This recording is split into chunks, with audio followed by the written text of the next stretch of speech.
Assalamualaikum warahmatullahi wabarakatuh. Apa kabar siswa-siswiku semuanya yang baik yang ada di rumah maupun yang masih melaksanakan pembelajaran secara luring dan daring. Semoga kita semua dalam keadaan baik-baik saja dan selalu diberi kesehatan dan keberkahan yang lebih oleh Allah Subhanahu wa taala. Baik, saya akan melanjutkan pembelajaran bab 1 tentang iman kepada hari akhir. Tapi sebelumnya saya telah membahas yang pertama, itu di minggu pertama, yakni tentang pengertiannya, secara pengertian. Yang kedua secara tanda-tanda hari kiamat. Nah, baik, judul materi kali ini adalah hidup sesudah mati. Yang setiap makhluk yang bernyawa atau setiap makhluk yang bernapas, yang tumbuh, pasti akan mengalami sakit dan mati. Itulah sebuah kepastian yang tidak bisa kita hindari, sebuah kepastian yang tidak bisa kita elakkan. Maka dari itu, kita akan menempuh perjalanan yang sangat panjang setelah menjalani proses kematian. Setiap manusia akan dimintai pertanggungjawaban amal perbuatannya selama hidup di dunia. Maka dari itu, selama kita masih banyak kesempatan hidup, selama kita masih sehat, marilah kita beramal dengan sebanyak-banyaknya supaya hidup kita menjadi lebih berguna dan bermanfaat. Baik, kehidupan setelah mati akan diawali dengan seseorang, yakni dengan mati pasti. Yakni seseorang ketika sudah tiba ajalnya, maka tidak bisa lagi terelakkan. Di sini di slide pertama, yang dimaksud dengan mati adalah hilangnya nyawa seseorang, ya. Jadi ketika malaikat Israil datang menjemput, kita sudah tidak bisa mengelaknya lagi. Walaupun kita harus pergi ke gunung, pergi ke hutan, kalau ajal sudah tiba, kita tidak bisa mengelakkannya. Nah, di dalam Islam, kematian itu terdiri dari dua jenis, ya. Ada mati secara husnul khotimah, ada yang mati secara su'ul khotimah. Ini kita ibaratkan seperti pesawat terbang. Kita take off dengan bagus, tetapi juga kita harus pastikan landing kita juga bagus atau mendarat dengan selamat di tempat tujuan.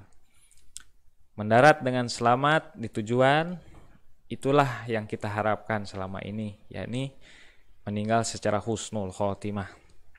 Nah, maka dari itu, ini merupakan cita-cita seluruh umat muslim. Cita-cita yang kita impikan, menutup kehidupan di dunia, meninggalkan dunia ini dengan keadaan baik. Apabila akhirannya baik, insya Allah kedepannya akan lebih baik.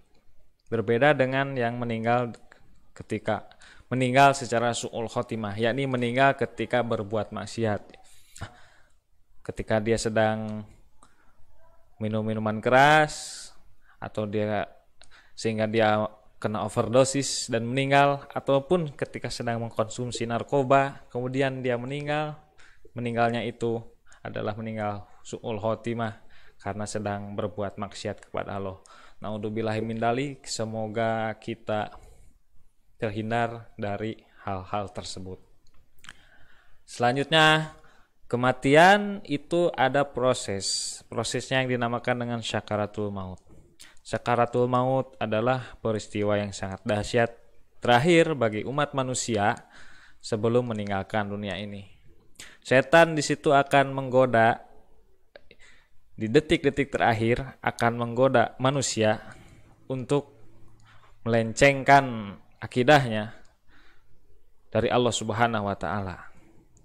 Maka dari itu kita harus selalu teguh beriman, selalu meneguhkan iman supaya di saat-saat terakhir hidup kita bisa terhindar dari godaan setan yang terkutuk.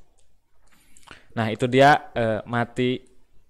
proses kematian dan dahsyatnya proses kematian, yakni dengan sakaratul maut. Dan kematian itu terdiri dari dua jenis, yakni ada mati yang su'ul khotimah dan husnul khotimah. Semoga kita termasuk golongan yang husnul khotimah.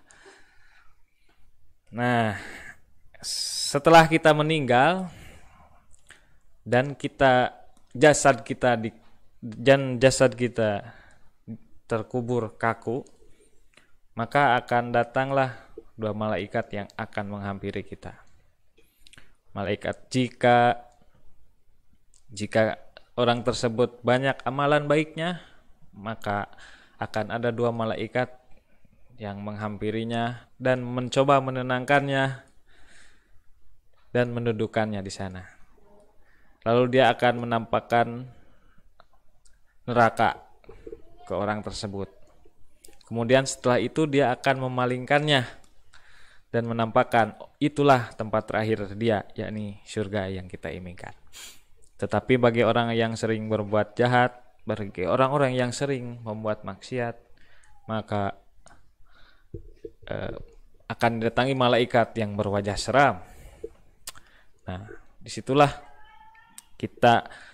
orang tersebut akan diperlihatkan surga. Tetapi setelah itu dia akan diperlihatkan juga neraka. Dan itulah tempat dia kembali.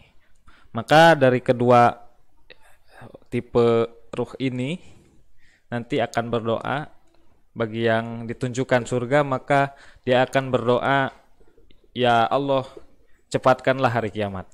Dan bagi yang Allah menunjukkan tempat terakhirnya ini neraka, bahwa dia akan berdoa, maka ya Allah, tahanlah atau lambatkanlah hari kiamat itu. Begitulah kira-kira alam barzah adalah alam tempat transit kita sementara, ya. Sebelum melanjutkan perjalanan ke alam yang lain, maka alam barzah itu adalah tempat kita berhenti sementara. Alam ini bagi orang-orang yang baik, yang amalannya bagus, akan ditempatkan di salah satu tempat, yakni salah satu taman surga. Dia akan bertemu dengan orang-orang baik yang lain yang mendapat rahmat dari Allah Subhanahu wa taala, dan mereka akan saling bertegur sapa, saling berbincang satu sama lain. Tapi bagi orang yang amalannya buruk selama di dunia, banyak mengerjakan maksiat dan belum sempat bertobat, maka dia ditempatkan di salah satu tempat terburuk, yakni yang disebut asfala safilin, ya. Itulah alam barzah, ya, dan jenis-jenisnya. Ada yang disebut dengan salah satu taman surga, yakni a'la iliyin. Atau yang satunya lagi ada yang dinamakan asfala safilin, yakni tempat transit sementara bagi orang-orang yang belum sempat bertaubat kepada Allah, dan bagi orang-orang yang sering berbuat maksiat. Itulah gambaran dari yaumul barzah atau alam barzah, yakni tempat transit kita sementara sebelum melanjutkan perjalanan yang panjang. Nah, setelah itu kita akan masuk ke yaumul ba'ats atau yang disebut hari di mana kita dibangkitkan. Di sini umat manusia dari mulai Nabi Adam sampai manusia yang terakhir oleh Allah akan dibangkitkan seluruhnya. Nah, jadi setelah kita dari alam alam barzah, kita masuk ke alam ba'ats, di mana setelah hari kiamat, setelah bumi ini luluh lantak, setelah manusia dan semua makhluk mati, maka kita masuk ke yaumul ba'ats, yakni hari di mana kita dibangkitkan kembali.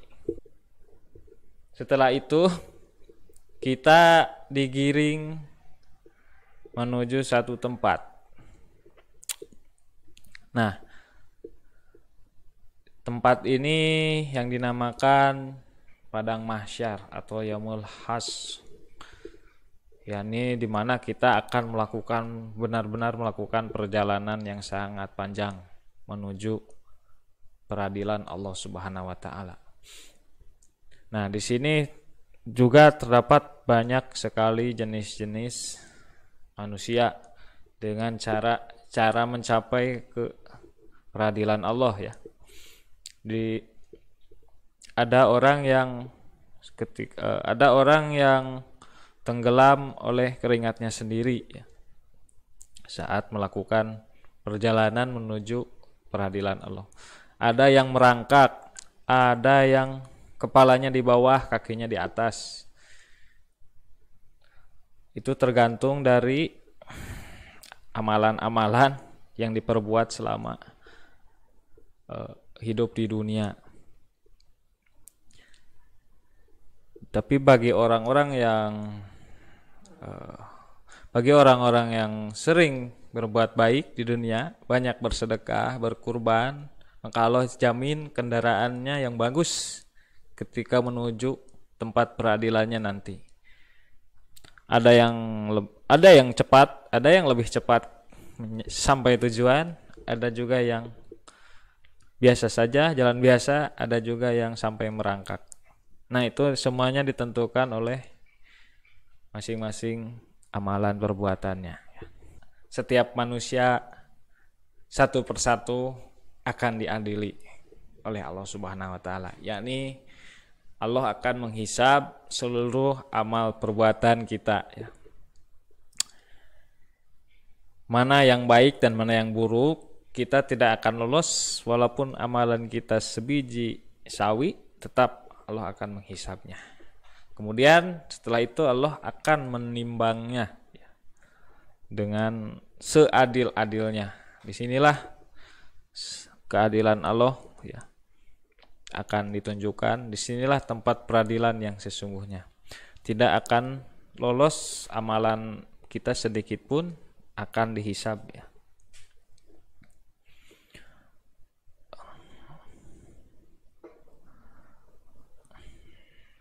Setelah kita dihisab dan seluruh amalan kita ditimbang, mana yang baik dan mana yang buruk, maka kita akan melanjutkan perjalanan selanjutnya, yakni melewati Sirat. Nah, Sirat ini merupakan jembatan yang terbentang di atas api neraka. Ada orang yang berhasil melewati Sirat ini secepat kilat. Ada orang yang secepat larinya kuda, ada yang jalan biasa, ada juga yang merangkak, ada juga yang bergelantung, bahkan juga ada yang baru satu langkah terjerumus ke dalam. Semua ini kembali yang menentukan adalah amalan perbuatan kita selama di dunia.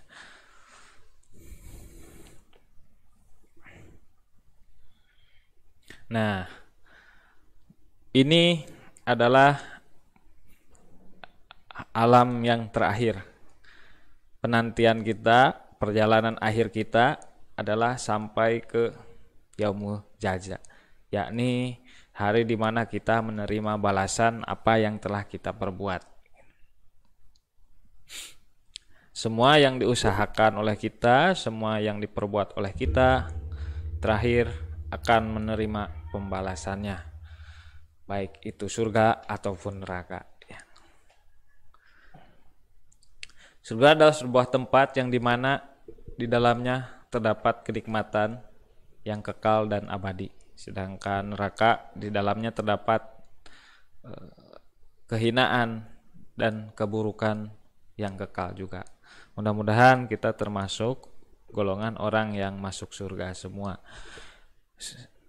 Dan alam barzah sampai yaumul jaza itu kita tidak bisa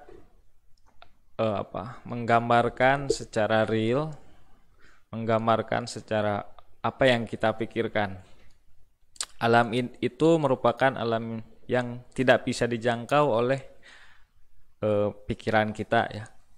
Jadi yang dinamakan alam gaib seperti yang tadi saya jelaskan itu tidak akan pernah terlintas dalam otak, dalam pikiran, tidak akan pernah terlintas dalam pikiran ataupun terlintas dalam hati. Itulah sedikit pemaparan dari saya tentang materi hidup sesudah mati, menggambarkan peristiwa atau alam setelah kita meninggalkan dunia. Terima kasih, demikian pemaparan dari saya. Semoga ada manfaatnya. Mudah-mudahan juga para siswa dan siswi di sini bisa mencerna materi yang saya sampaikan. Dan selanjutnya mohon maaf apabila penyampaian dari saya ini kurang berkenan. Untuk kritik dan saran silahkan sampaikan di kolom komentar. Terima kasih. Assalamualaikum warahmatullahi wabarakatuh.